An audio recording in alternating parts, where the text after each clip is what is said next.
आने वाले पल के बारे में हम में से कोई भी नहीं जानता कि आगे क्या होने वाला है, लेकिन हर दिन हर पल एक नया एक्सपीरियंस, नई चीज़ें लेकर आता है, जहां हम कुछ ऐसे लोगों से टकरा जाते हैं जो अलग अलग व्यक्तित्व के साथ होते हैं, अलग अलग पर्सनैलिटी लेके आते हैं, जिनका अलग अलग एक पर्सनैलिटी होता है।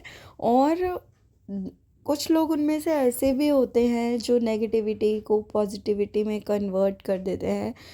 तो आप सोच रहे होंगे कि मैं ऐसी बातें किसके लिए कर रही हूँ, तो मैं बताती हूँ आपको। हमारा जो आज का कपल था वो ऐसे ही थे दोनों, कि जिनको भी जो नेगेटिविटी को भी पॉजिटिविटी में ले रहे थे और माहौल को एक बहुत ही अच्छा अंदाज से कंप्लीट कर रहे थे, हर पल को एंजॉय कर रहे थे। They are very sweet and hello everyone, how are you all? I hope you all doing well. Welcome back to my channel and my another event vlog. तो ये मेरा फैमिली फंक्शन का व्लॉग है। कैसे हैं आप सब? उम्मीद करती हूँ आप लोग अच्छे होंगे, बेहतर होंगे, मस्त होंगे, स्वस्थ होंगे, अपना ख्याल रख रहे होंगे। और अभी तक आपने मेरे चैनल को सब्सक्राइब नहीं किया है तो प्लीज़ कर लीजिए। फेसबुक पेज को फॉलो नहीं किया है तो जस्ट अभी कर लीजिए। तो आ गई हूँ मैं एक और इवेंट ब्लॉग के साथ। तो यहाँ पर अभी जो ड्रेस आपने देखी वो आज के लिए मैंने चूज़ की है।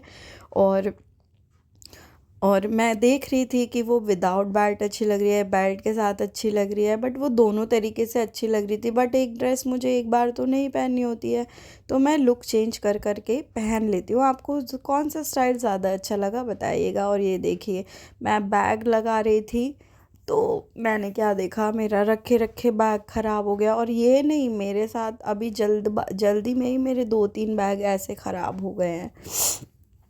नुकसान पे नुकसान हो रहा है। और ये फाइनली मैं पहुंच गई थी अवध पैलेस।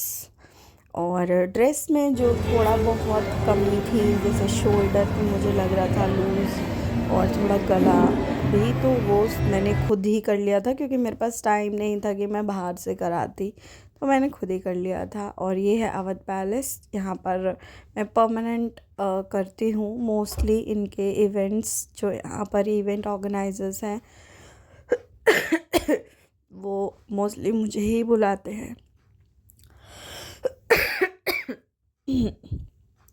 और काफ़ी दिन से मेरी तबीयत ठीक नहीं चल रही है, बहुत ज़्यादा मुझे थ्रोट इन्फेक्शन हो गया था, मुझे फ़ीवर आ गया था, और मुझे कफ भी हो गया था। तो इन्फेक्शन की वजह से मुझसे बोला भी नहीं जा रहा था और कुछ खाया पिया भी नहीं जा रहा था।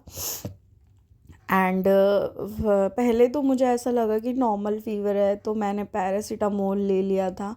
तो पैरासीटामोल से आराम नहीं पड़ा 2-3 दिन। फिर मैंने जाके, मुझे लगा अब 4 तारीख को, फिर मैंने सोचा कि 6 तारीख को मेरा इवेंट है और मेरा ठीक होना बहुत ज़रूरी है, क्योंकि मैं बोल ही नहीं पाऊँगी तो इवेंट कैसे करूँगी। किसी भी बीमारी को लाइटली नहीं लेना चाहिए, क्योंकि इसी वजह से मेरा एक इवेंट एक बार ख़राब हो चुका है।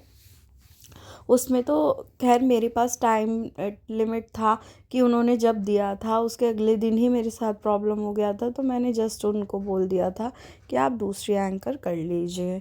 लेकिन अगर बहुत टाइम से मुझे डेट दी हुई है और मैं एंड मोमेंट पे ऐसे बोलूँ तो ऐसे ही चीज़ें ख़राब हो जाती हैं, वो मैं कभी नहीं करती हूँ।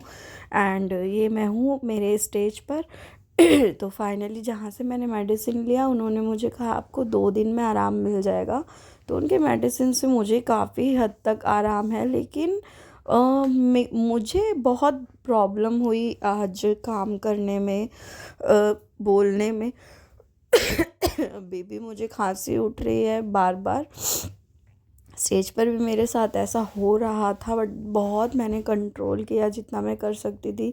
वो छोटी सी पानी की बॉटल अगर आप देख रहे हैं तो वो मैंने रखी थी कि मैं बार बार पानी पी रही थी, लेकिन मैंने सोचा था मुझे गर्म पानी मिल जाएगा, हॉट वाटर नहीं मिला, लेकिन तो मुझे ठंडे ही पानी से काम चलाना पड़ा। अगर अभी मेरे और भी जल्दी इवेंट्स हैं, अगर तब तक मेरा गला ठीक नहीं हुआ तो मैं हॉट वाटर साथ लेकर ही जाऊंगी, क्योंकि मिल तो जाएगा लेकिन टाइम लगेगा, और उस वक्त ऐसा होता है कि मुझे टाइम पे ही हर चीज़ चाहिए होती है। अगर मैं काम कर रही हूँ, मुझसे बोला नहीं जा रहा और पानी मिलेगा 2 घंटे बाद, आधे घंटे बाद, 10 मिनट बाद, तो उससे प्रॉब्लम होगा। दैट्स वाई मैं कैरी करके लेकर जाऊँगी। और ये था हमारा आज का बहुत ही प्यारा क्यूट कपल। तो इन्होंने नेगेटिव चीज़ को पॉजिटिविटी में कैसे बदला वो मैं आपको बताती हूँ। जिस वक्त रिंग सेरेमनी हो रही थी, वैसे स्नेहा से मेरी पहले भी बात हो चुकी थी।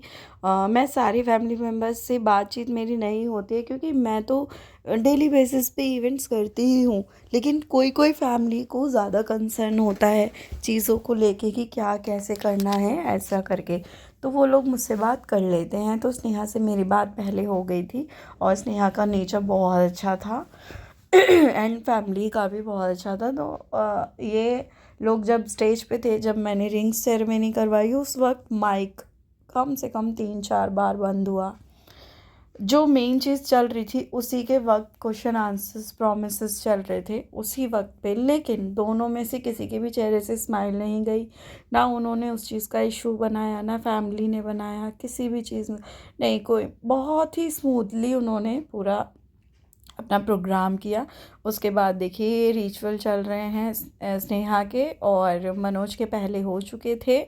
एंड ये थी इनकी प्यारी सी डांस परफॉर्मेंस, बिल्कुल इन्हीं की तरह, और बहुत खूबसूरत परफॉर्मेंस थी स्नेहा की और मनोज की। और बहुत ही अच्छा ओवरऑल इवेंट रहा। बहुत ही फैमिली मेम्बर्स, फ्रेंड्स सभी काफ़ी अच्छे थे। और ऐसी फैमिलीज़ ना मुझे कम ही, मतलब बहुत कम ही मिलती हैं, क्योंकि मैं एक आर्टिस्ट हूँ, मैं एक एंकर हूँ। मैं अपने दिमाग में घर से ही ये बात बैठा के जाती हूँ कि मुझे रिस्पॉन्स नहीं मिलेगा, तो मुझे कोई फ़र्क नहीं पड़ता है। मैं अपना काम अपने तरीके से ईमानदारी से करती हूँ। चलिए मिलते हैं नेक्स्ट व्लॉग में। इस व्लॉग को मैं यही एंड करती हूँ। अपना प्यार और सपोर्ट मेरे साथ बनाए रखिएगा। Thank you so much all of you for supporting.